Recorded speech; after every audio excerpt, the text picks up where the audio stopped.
അള്ളാഹുവിന്റെ റസൂല് പെണ്ണിനൊരു സ്ഥാനവും മഹത്വവും കൊടുക്കുന്നില്ല എന്ന് ചരിത്രത്തിന്റെ ഇന്നലകളിൽ എന്റെ പ്രിയപ്പെട്ട ഉമ്മതന്മാരോടുകൂടി പറയുകയാ. ഒരു ഭാഗത്ത് അള്ളാഹുവിന്റെ റസൂല് പെണ്ണുങ്ങൾക്ക് സ്വാതന്ത്ര്യം കൊടുക്കുന്നില്ല എന്ന് പറയുമ്പോൾ, അതിനെതിരെ പത്രപ്രസ്താവനകൾ വരുമ്പോൾ, അതിനെതിരെ പ്രസംഗങ്ങൾ വരുമ്പോൾ, ഉസ്താദുമാരും വിശ്വാസ സമൂഹവും മുസ്ലിം പ്രസ്ഥാനങ്ങളും രംഗത്തിറങ്ങി സമരം നടത്തിയില്ലേ? ഒരു പത്രത്തെ തന്നെ ഉപേക്ഷിക്കാൻ തീരുമാനമെടുത്തില്ലേ? അതേ സമയത്ത് കാസർഗോട്ടത്തെ പറുതയിട്ട മുസ്ലിം പെണ്ണിന്റെ അവസ്ഥ എന്താ? അവള് പൃഥ്വിരാജിനോടൊപ്പം നിന്ന് സെൽഫി എടുക്കുകയാ. അവള് പൃഥ്വിരാജിനോടൊപ്പം നിന്ന് സെൽഫി എടുക്കുകയാ. നാളുമില്ലേ എന്റെ പ്രിയപ്പെട്ട ഉമ്മമാരെ? അള്ളാന്റെ ഹബീബിനോട് സ്നേഹമുള്ളവരിത് ചെയ്യുവോ? അള്ളാന്റെ റസൂലിനോട് ഇഷ്ടമുള്ളവരിത് ചെയ്യുവോ? ഒരു ഭാഗത്ത് റസൂലുള്ളാഹിനെ താറടിച്ച് കാട്ടിക്കുമ്പോൾ, അതിനെതിരെ പ്രതിഷേധങ്ങൾ ഉയരുമ്പോ, എന്റെ പ്രിയപ്പെട്ട ഉമ്മ പറുത ധരിച്ചുകൊണ്ട് ഈ പേക്കൂത്തുകൾക്ക് കൂട്ടു നിൽക്കണോ?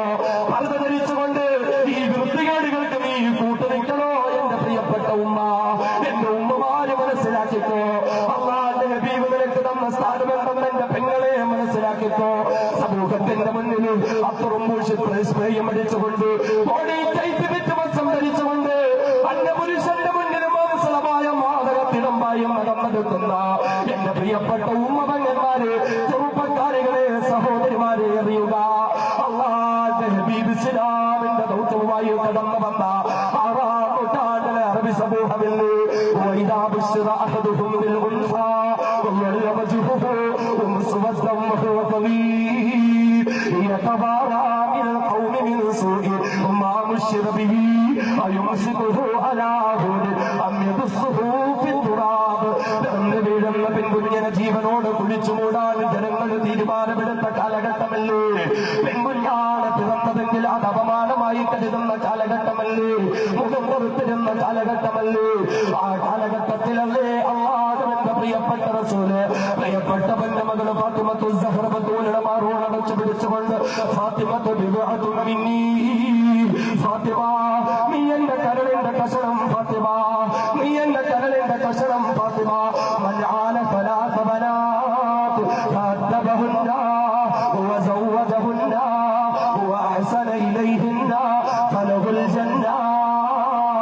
ആരെങ്കിലും മാതാപിതാക്കൾ 3 പെൺകുട്ടികളെ വളർത്തിക്കൊണ്ട് വന്നാൽ, പെൺകുഞ്ഞുങ്ങളെ കുഴിച്ചു മൂടുന്ന കാലഘട്ടത്തില് പുണ്യപ്രവാചകർ പഠിപ്പിക്കുകയാ.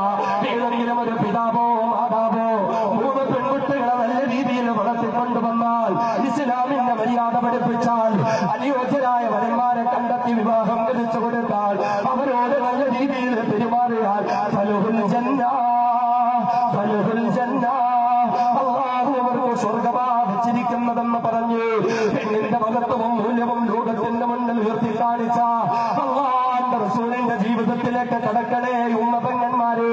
റസൂലുള്ള പഠിപ്പിച്ച പോലെ നിങ്ങൾ ജീവിക്കണേ.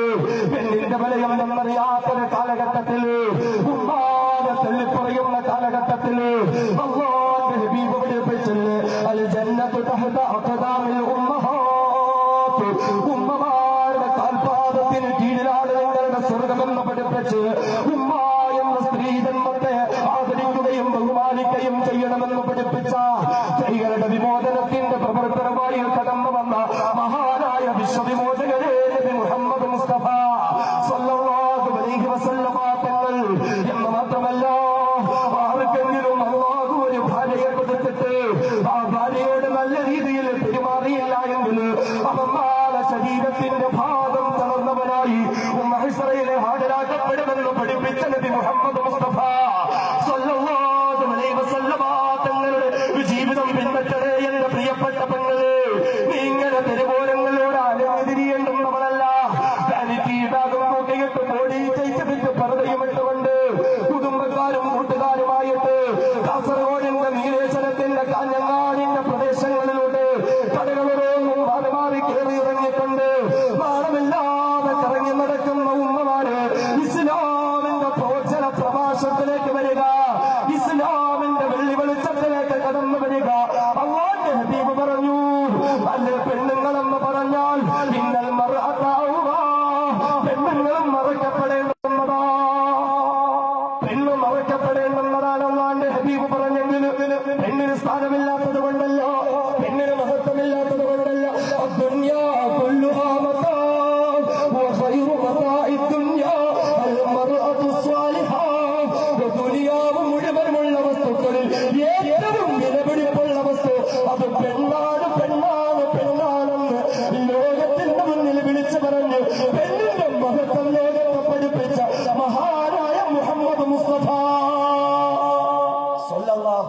വസല്ലം എന്റെ ഉമ്മ പെങ്ങന്മാർ വേദന തോന്നി.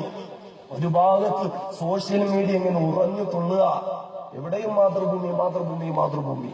മാതൃഭൂമിക്കെതിരെയുള്ളതായ പ്രസ്താവനകൾ, ഐക്കൺ ഗ്രൂപ്പുകളുടെ പ്രൈവറ്റ് ഐക്കണുകളൊക്കെ മാതൃഭൂമിക്കെതിരെ.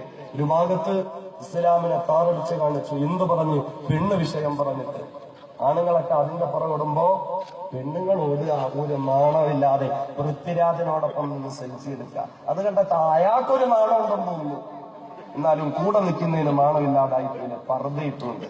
ഞാൻ പറയുന്നത്, ഇതൊക്കെ പറയുമ്പോ നമ്മള് റസൂലുള്ളാഹിനെ ആക്ഷേപിച്ചതിനെതിരെ പ്രതികരിക്കണം, പ്രതിഷേധിക്കണം, അങ്ങനെയുള്ളവരെ ബഹിഷ്കരിക്കണം. പക്ഷെ വീട്ടിലേക്ക് കടന്നു വരുമ്പോ നമ്മളൊന്ന് അന്വേഷിക്കണം, നമ്മളൊന്ന് ചിന്തിക്കണം. ഏറ്റവും കൂടുതൽ പ്രവാചകൻ നിന്ന് നടക്കുന്ന എന്റെയും നിങ്ങളുടെയും വീട്ടിലാ അല്ലേ? സത്യം എന്താണെന്നറിഞ്ഞിട്ടും ദീനനുസരിച്ച് ജീവിക്കണമെന്നറിഞ്ഞിട്ടും പെണ്ണുങ്ങൾ മറക്കപ്പെടേണ്ടതാണെന്നറിഞ്ഞിട്ടും അവളുടെ ശരീരം പ്രദർശിപ്പിക്കപ്പെടേണ്ടതല്ല എന്നറിഞ്ഞിട്ടും ഭർത്താവ് പണവും കൊടുത്ത് കാറും കൊടുത്ത് ഓട്ടോറിക്ഷയിൽ കയറ്റി ഭാര്യയും മക്കളെയും സഹോദരിമാരെയും പറഞ്ഞു വിട്ടില്ലേ?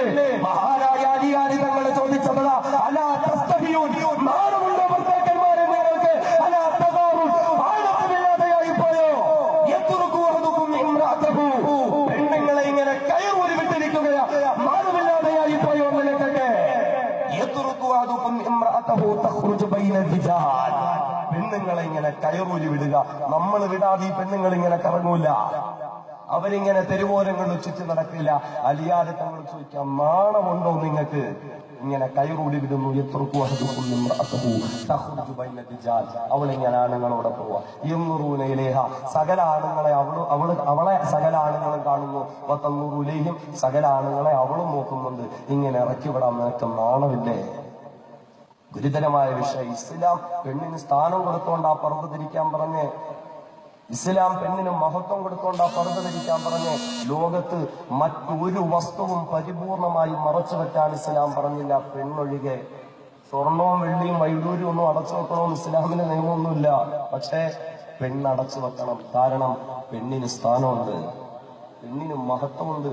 ഇതെന്റെ സഹോദരിമാർക്കൊന്ന് തിരിച്ചറിഞ്ഞൂടെ? ഇതിനെപ്പറ്റി ഒന്ന് ബോധവാന്മാരായിക്കൂടെ? ഒരു കാലത്തൊരു വലിയ വിവാദമായിരുന്നു. എന്താ പെണ്ണുങ്ങൾക്ക് മാത്രമേ പ്രസവിക്കാൻ പറ്റുള്ളൂ, അപ്പൊ പെണ്ണിന് പ്രസവിക്കാൻ മാത്രമേ പറ്റുള്ളൂ. എല്ലാരും വളച്ചൊടിച്ചു, പ്രസ്താവനകൾ ഇറക്കി. പിന്നൊരു വലിയ ചർച്ച, സ്ത്രീ പുരുഷ സമത്വം ഇസ്ലാമിലുണ്ടോ? നമ്മൾ ഇന്ന് 100 വട്ടം പറയുന്നു സ്ത്രീ പുരുഷ സമത്വം ഇസ്ലാമിലില്ല. ഉടൻ തന്നെ വെടിവെക്കാൻ എഴുന്നേക്കരുത്. സ്ത്രീ പുരുഷ സമത്വം ഇസ്ലാമിലില്ല എന്ന് പറഞ്ഞാൽ പുരുഷനില്ലാത്ത സ്ഥാനം ഇസ്ലാം പെണ്ണിന് കൊടുക്കുന്നുണ്ട്. പുരുഷനേക്കാൾ സ്ഥാനം പെണ്ണിനുണ്ട്. പുരുഷൻ ഇല്ലാത്തതായ അല്ലെങ്കിൽ പുരുഷന് വകവെച്ച് നൽകാത്തതായ ചില സംരക്ഷണം ഇസ്ലാം പെണ്ണിന് കൊടുക്കുന്നുണ്ട്. എന്ന് പറഞ്ഞാൽ ഒരു വീട്, ആ വീടാകുന്ന കൊട്ടാരത്തിലെ രാജകുമാരിയാണ് പെണ്ണ്. അവള് വീട്ടിലിരിക്കട്ടെ, അവള് പോയി കല്ല് ചുമക്കണ്ട, അവള് പോയി വിയർപ്പൊഴുക്കണ്ട, അവള് പോയി കഷ്ടപ്പെടണ്ട, അവളവിരിക്കട്ടെ. ഭർത്താവ് പോകും കല്ല് ചുമക്കാൻ, ഭർത്താവ് പോകും വിയർപ്പൊഴുക്കാൻ, ഭർത്താവ് പോകും സാധനം വാങ്ങാൻ. അല്ലാതെ പെണ്ണിനെ അഴിച്ചുവിടല്ലേ. പെണ്ണ് വീട്ടിലിരിക്കട്ടെ, ഭർത്താവ് സാധനവുമായി വരും. അത് വെച്ച് വീടാകുന്ന കൊട്ടാരം പരിചരിക്കുന്നവളാകട്ടെ ഒരു ഭാര്യ. ഇതല്ലേ സ്ഥാനം? ഇതല്ലേ മഹത്വം? ഇതല്ലേ മൂല്യം? ഇത്രയും സ്ഥാനം ആരെങ്കിലും